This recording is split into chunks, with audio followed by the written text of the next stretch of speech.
জানি আমরা তোমরাও আমাকে অনেক ভালোবাসো এবং তোমরাও আমাকে সাপোর্ট করো। আর ভাই এই সাপোর্টটাই রেখো, আর এই সাপোর্টের জন্যই বারবার ফিরে আসতে ইচ্ছা করে।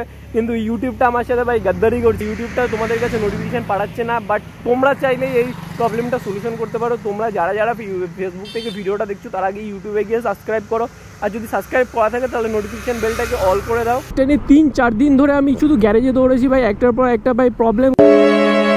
দুদিন আমি জানতাম যে লাইফে ভাই আপস অ্যান্ড ডাউন থাকে, কিন্তু ভাই আমার লাইফ তো শুধু ডাউন আর ডাউনই চলছে ভাই, কোনো আপসের দিক তো কোনো আমি দেখছি না ভাই। মানুষের লাইফের প্রবলেম আছে, হ্যাপি মুমেন্ট আছে, এটা আমার লাইফে তো প্রবলেম ছাড়াচ্ছেই না। আমি ভাবছি এই মনে হয় ভাই প্রবলেমটা শেষ হবে, এটাই মনে হয় সব থেকে বড় প্রবলেম। পুরি সালা এতে একটা প্রবলেম শেষ হতে হতে আরও একটা বড় প্রবলেম এসছে। দিনকে দিন মানুষের ভালো সময় আসে, আর আমার দিনকে দিন আমার মানে অনেক বড় বড় খারাপ সময় আসছে। আমি লিটারেলি আমি সার্ভাইভ করতে করতে ভাই আমি নিজে সার্ভাইভ করতে পারছি না, আমি তো মানে হালই ছেড়ে দিয়েছি ভাই। মানে একটা মানুষ কতটা ব্যাড টাইম ফেস করতে পারে ভাই, কি করে সম্ভব ভাই একটা মানুষের পক্ষে এতটা ব্যাড টাইম ফেস করা? আমি তো পারছিলাম না ভাই, এই জন্য ভাই অনেকটা গ্যাপ নিয়ে নিয়েছি, অনেকদিন বাদে ভ্লগে বেরিয়েছি। আর আজকের ভ্লগে আমি একাই বেরিয়েছি ভাই, মানে মুডটা এতটাই খারাপ যে সবাই ভ্লগে বেরোনোর কথা বলছিল, আমি নিজে তো বেরোচ্ছিলাম না, কাউকে বলছিলাম না ভ্লগে বেরোনোর কথা। এই লাস্ট কিছুদিন ধরে লাইফে এত কিছু প্রবলেম, এত প্রবলেম, লাইফের প্রবলেম, গাড়িতে প্রবলেম ভাই। একটা মানুষের একটা ছেলেদের হ্যাপিনেস থেকে হচ্ছে বাইক, আর বাইকেও যদি প্রবলেম হয় ভাই তখন তো আর কিচ্ছু থাকে না, লাইফে তো প্রবলেম লেগেই থাকে। বাট বাইকের প্রবলেম হলে শেষ। আমার যখন লাইফে প্রবলেম আসে তখন আমি বাইকটা নিয়ে বেরোই, আর বেরিয়ে একটু থ্রটলটা দিলেই ভাই হ্যাপিনেস চলে আসে। বাইকের থ্রটলের মধ্যে একটা আলাদা মজা আছে, যেটা একমাত্র যারা বাইক লাভার এবং বয়স তারাই বুঝবে। তোমাদের সাথে অনেক কিছু শেয়ার করা আছে, কারণ লাইফে যখন প্রবলেম হয়েছিল এবং প্লাস বাইকেও যখন প্রবলেম হয়েছিল তখন আমি আমার বাইকটাকে ফুল সার্ভিস করে নিয়েছি। আমি আর বাইকে অনেক কিছু আপগ্রেডও করেছি, আর সেগুলোই তোমাদের শেয়ার করবো। যারা এতক্ষণ নোটিস করেছো তারা অলরেডি কমেন্ট করো যে আমার বাইকে তোমরা কী কী চেঞ্জ দেখতে পাচ্ছ, তারপর তো আমি বলছি, আর তোমরা কী কী চেঞ্জ দেখতে পাচ্ছ সেটা কমেন্ট করে জানাও। আর ভাই আমি তো ভেবেছিলাম যে ভাই আমি আর ভ্লগে ফিরবো না, কারণ আমাকে ইউটিউব থেকে আমি কোনো ভিউজই পাচ্ছিলাম না। মানে এত কষ্ট করে ভ্লগ করার পরেও যদি ভাই মিনিমাম ভিউজ না আসে ইউটিউবে, তাহলে কি করে একটা মানুষের ভিডিও করতে ইচ্ছা করে। কন্টিনিউ ভিডিও করছি, লাইফে এত প্রবলেম চলার পরেও আমি তোমাদের জন্য ভিডিও করছি, বাট ইউটিউব থেকে ভাই কোনো রেসপন্স পাচ্ছি না, ইউটিউব আমাকে সাপোর্ট করছে না। আমি ভেবেছিলাম তোমরা মেবি আমাকে সাপোর্ট করছো না, বাট তোমরা যে সাপোর্ট দেখিয়েছো আমরা ভ্লগ করছি না বলে, আমার ফেসবুক থেকে তোমরা যেভাবে মেসেজ করেছো বা রাস্তাঘাটে যাদের সাথে দেখা হয়েছে তারা বলছে দাদা ভ্লগ কেন আসছে না, দাদা ভ্লগ কবে আসবে, তুমি ভ্লগ কেন করছো না? ভাই আমি তো বলছিলাম তোমরা সাপোর্ট করো, বাট তোমরা যে সাপোর্ট করো, যদি সাবস্ক্রাইব করে থাকো, যারা নতুন সাবস্ক্রাইব করছো তারা গাইজ একটু নোটিফিকেশনের ওই যে জায়গাটা একটু চেক করে নিও, কারণ ওই জায়গাটা অনেকের অফ থাকে, এই জন্য সবসময় আমি ভিডিও আপলোড করলে তোমরা টের পাও না। যারা এখন ফেসবুক থেকে দেখছো কিন্তু ইউটিউবে এখনো সাবস্ক্রাইব করো, প্লিজ ভাই তোমরা সাবস্ক্রাইব করে দাও, কারণ তোমাদের সাপোর্টে ভাই আমি আবারও ফিরে আসছি। আমি জানি তোমরা সাপোর্ট করো ভাই, তোমরা ফেসবুকে দেখে থাকো, আর তোমরা ইউটিউবে ভাই দেখছো না, কারণ ইউটিউবটাও তো ভাই আমার প্ল্যাটফর্ম, আর আমি ইউটিউবে সবার আগে ভিডিওগুলো আপলোড করি। ফেসবুকের তাও 3-4 দিন আগে তুমি ইউটিউবে এই ভিডিওগুলো দেখতে পাবে, আর ফেসবুকে তাও 3-4 দিন পরে ভিডিওগুলো আসবে। তো তোমরা তাড়াতাড়ি গিয়ে ইউটিউবটাকে সাবস্ক্রাইব করে নাও, তাহলে ভাই সেখানে তোমরা দেখতে পাবে। আর ভাই আমার বাইক এখন পুরো ওকে হয়ে গেছে, এখন আর ভাই সে বাবাল হচ্ছে না ভাই, পুরো রিল্যাক্সে গাড়ি চলছে, আর ভাই মজা হচ্ছে বাইক চলে। আর যারা আপগ্রেডগুলো দেখছো ভাই, আপগ্রেডগুলো দাঁড়াও, আমি এক জায়গায় গিয়ে দাঁড়িয়ে তারপর তোমাদের আপগ্রেডগুলো দেখাবো। আর ভাই ওয়েদারটা একদমই ভালো চলছে না কিছুদিন ধরে, লিটারালি 3-4 দিন ধরে তো ভাই বৃষ্টি আর বৃষ্টি। বাই দ্য ওয়ে গাইস, বাইকের আপগ্রেডের মধ্যে ভাই তোমাদের যেটা আপগ্রেড তো পরে বলছি, আর যেটা এতক্ষণ ধরে তোমরা নোটিস করেছো, যারা নোটিস করেছো তারা তো ভাই কমেন্ট করে দিয়েছো, আর যারা এখনো নোটিস করোনি ভাই তাদের জন্য বলে রাখি ভাই এটা দেখো, ও ভাই ভাই একটু নোংরা পড়েছে, এটা দেখো ভাই। সো অনেকে কমেন্ট করতে ভাই তোমার মিটারটা কেন জিরো, মিটারটা কেন জিরো। ভাই এখন তোমরা স্পিড দেখতে হবে, আর স্পিডের মজাও নিতে পারবে। সো চলো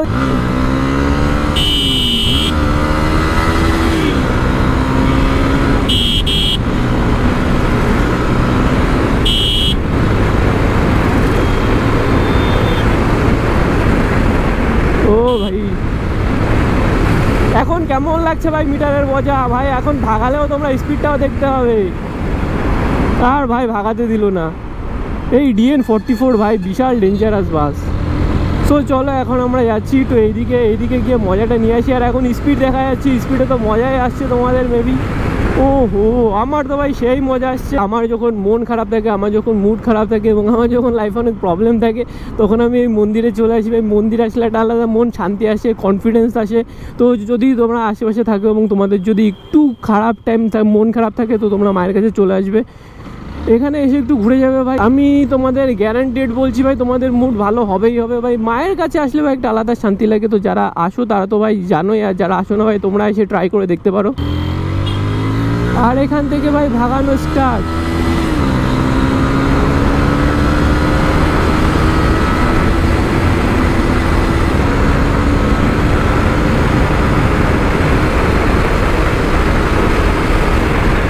বাইকটা সার্ভিস করার পরে এত স্মুথ হয়ে গেছে। তোমরা মেবি একটা জিনিস মিস করছো, সেটা হচ্ছে বাইকের এক্সজস্ট সাউন্ড। ভাই এক্সজস্টটা আমি লাস্ট যে এক্সজস্টটা নিয়েছিলাম ওটা ভাই অতিরিক্ত লাউড, বলে তো ভাই ফাটা চোরা তাওয়ায় লাউড ছিল ভাই। আর অত লাউড আমার বিশাল, মানে আমার অতটা লাউড পছন্দ না, এই জন্য ভাই খুলে রেখে দিয়েছি। অনেক দিন হলো আমি পুরো স্টকে ইউজ করি না। আর স্টকের মধ্যে একটা আলাদা মজা আছে, সেটা হচ্ছে ভাই তুমি বাইকের অরিজিনাল রেভ সাউন্ডটা পাবে। এই ঘুরতে ঘুরতে অনেক দূর চলে আসলাম, তো তোমাদের আমি এখন দেখাবো আমি বাইকে কী কী আপগ্রেড করেছি।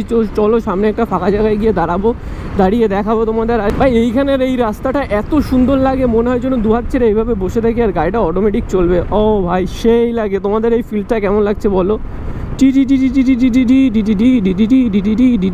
ভাই বাইকের আপগ্রেডের মধ্যে ভাই এটা লাগিয়েছি, হ্যান্ডেল গ্রিপটা চেঞ্জ করেছি, কারণ আমার হ্যান্ডেল গ্রিপটা অনেক পুরনো হয়ে গেছিলো। আর এটা নতুন লাগিয়েছি ভাই, এটার তো আমার সেই লাগছে ভাই, মানে গ্রিপটাও খুব সুন্দর আর দেখতেও ভাই সেই লাগছে। এক্সজস্টটাও ভাই আমি স্টকে নিয়ে চলে এসেছি, আবার পুরনো সেই আমার এক্সজস্ট চলে এসেছে। রিসেন্টলি আমার বাইকটা সার্ভিস করানোর পেছনে যে পরিমাণে খরচা গেছে ভাই, আমি আগে তো আর বাইকের র্যাপটা অ্যাফোর্ড করতে পারছি না। সরি গাইস, তোমাদের কাছ থেকে সরি চেয়ে নিচ্ছি। সরি গাইস, পুজোর পরে আমি বাইকটাকে র্যাপ করাতে দেবো। আমি চেয়েছিলাম পুজোর আগে গাড়িটাকে র্যাপ করানোর, বাট বাইকটা যেহেতু আমি সেল করবো না, সেহেতু বাইকটাকে আমি প্রপারলি যা টোকাটু এগুলো আমি পুরো সব কিছু চেঞ্জ করে দিয়ে একদম বাইকটাকে পুরো ব্র্যান্ড নিউ কন্ডিশন করে ফেলেছি। ইঞ্জিন অয়েল চেঞ্জ হয়েছে। শুধু এবার তোমরা শুধু সাপোর্ট করো প্লিজ গাইস। যারা এখনো ভিডিওটাকে লাইক করনি লাইক করে দাও, এবং যারা এখনো সাবস্ক্রাইব করনি সাবস্ক্রাইব করে ভাই বেল আইকনটাকে অল করে দাও, নাহলে ভাই তোমরা নোটিফিকেশন পাচ্ছ না। আমি জানি তোমরা আমাকে ভালোবাসো এবং তোমরা আমাকে সাপোর্ট করো, বাট সেই হ্যালো ব্রো। আর এখানে কিছু ভাইদের সাথেও দেখা হয়ে গেল, টাটা ভাই। তো জানি তোমরাও আমাকে অনেক ভালোবাসো এবং তোমরা আমাকে সাপোর্ট করো, আর ভাই এই সাপোর্টটাই রেখো। আর এই সাপোর্টের জন্য বারবার ফিরে আসতে ইচ্ছা করে, কিন্তু ইউটিউবটা আমার সাথে ভাই গাদ্দারি করছে। ইউটিউবটা ভাই আমাকে ইউটিউবটা তোমাদের কাছে নোটিফিকেশান পাঠাচ্ছে না। বাট তোমরা চাইলে এই প্রবলেমটা সলিউশন করতে পারো। তোমরা যারা ফেসবুক থেকে ভিডিওটা দেখছো তার আগে ইউটিউবে গিয়ে সাবস্ক্রাইব করো, আর যদি সাবস্ক্রাইব করা থাকে তাহলে নোটিফিকেশান বেলটাকে অল করে দাও। ভাই চলো এখান থেকে ব্যাক করি, আর সামনে যাবো না, কারণ ওয়েদারের অবস্থা ভাই আমি একদমই বিশ্বাস করতে পারছি না ভাই, যখন তখন বৃষ্টি নেমে যেতে পারে। ও ভাই আলাদাই সাউন্ড, ভাই স্টকের এই সাউন্ডটা ভাই সেই লাগে আমার কাছে। এখন স্পিড দেখতে পাচ্ছি, এখন বোঝা যাচ্ছে ভাই আমি কতটা স্পিডে চালাচ্ছি, এবং তোমরাও বুঝতে পারছো। এর আগে তো ভাই আমি লাস্ট যে কদিন ধরে ব্লগ করেছি আমি স্পিডে দেখতে পাচ্ছিলাম যে আমি কত স্পিডে চালাচ্ছি। কখনো 100 ক্রস করলেও মনে হচ্ছিলো ভাই 60-তে চালাচ্ছি। এই স্পিড মিটার ঠিক করার পরে এখন একটাই প্রবলেম হবে, সেটা হচ্ছে আমার বাড়ি থেকে, ফ্যামিলি থেকে। তো প্রত্যেক দিন বাড়ি থেকে আমার শুনতে হবে এত স্পিডে কেন চালাচ্ছিস, গাড়িকে তোকে এত স্পিডে চালানোর জন্য দিয়েছি, এত স্পিডে চালাতে তোকে আমি বারণ করেছি না। আর যারা এই প্রবলেমটা ফেস করো তারা ভাই কমেন্ট করে জানাও। আর এরকম স্পিড দেখলে ভাই নেক্সট ডে আমাকে আমি ব্লগ করতেও বেরোতে দেবে না যা অবস্থা। আর এখনও তো আমি রাজদের সাথে বেরোইনি ভাই, রাজদের সাথে বেরোলে তো আরও বেশি স্পিড হবে ভাই। আমার তো এতদিন আমার বাড়ি থেকে স্পিড মিটার দেখতে পেতো না আমি কত স্পিডে চালাচ্ছি, আর সেই জন্য ভাই আমাকে কিছু বলতেও না। ও ভাই সব ওই দেখো ভাই, এরা কি চাস কি ভাই, তোরা চাস কি, এরা চায় কি আমি তো এটাই বুঝলাম না। এরা পুরো মানে ওই সাইডের রাস্তা ভাই এই সাইড রাস্তা ব্লক করে দিয়ে আসছে। বোকা চন্দ্র লরিওয়ালাদের জন্য ভাই এত অ্যাক্সিডেন্ট হয়, আর রাস্তাটা আনসেফ হয়ে গেছে এই লরিদের জন্য। আজকের ব্লগটা তোমাদের কেমন লাগলো অবশ্যই কমেন্ট করে জানিও, আর তোমরা এভাবেই আমাকে সাপোর্ট করতে থাকো। তো দেখা হচ্ছে পরের ব্লগে, ততক্ষণের জন্য have fun, peace guys, love you all ভাই।